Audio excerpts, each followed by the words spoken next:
जिला परिषद primary Urdu school फरवा सारवनी है। मैं जमात 4 मलिफ में पढ़ता हूँ। मेरे क्लास टीचर रानामी से निपुण भारत के तहत चलने वाला 100 रोज़ा प्रोग्राम जिसका 6वां हफ्ता है। आज हम आपके सामने कैलेंडर पर अदीबों और शायरों की यौम पैदाइश पर निशानसाद करेंगे। 1 जनवरी 1875 को हजरत मोहानी की यौम पैदाइश। 14 जनवरी 1900 को हफीज जालंधरी की यौम पैदाइश। 19 जनवरी 1883 को जाफर अली खां की यौम पैदाइश।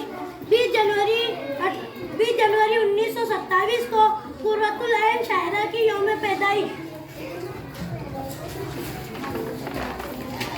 2 फरवरी 1914 को एहसान दानिश की यौम पैदाइश।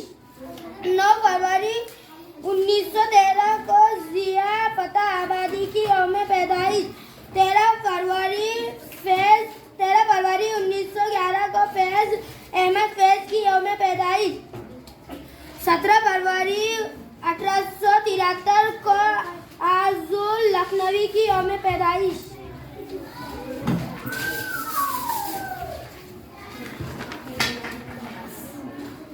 16 मार्च 1935 वाजिदा तबस्सुम की यौम पैदाइश।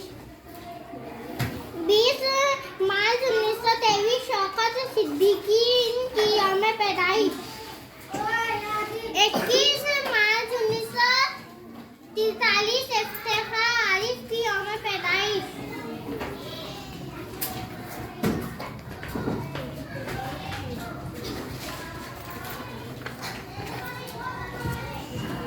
4 अप्रैल 1565 को कुली कुतुब शाह की यौम पैदाइश। 6 अप्रैल 1890 को जिगर मुराबादी की यौम पैदाइश। 9 अप्रैल 1928 को मुनीर नियाजी की यौम पैदाइश। 20 अप्रैल 1970 को मौलवी अब्दुल हक की यौम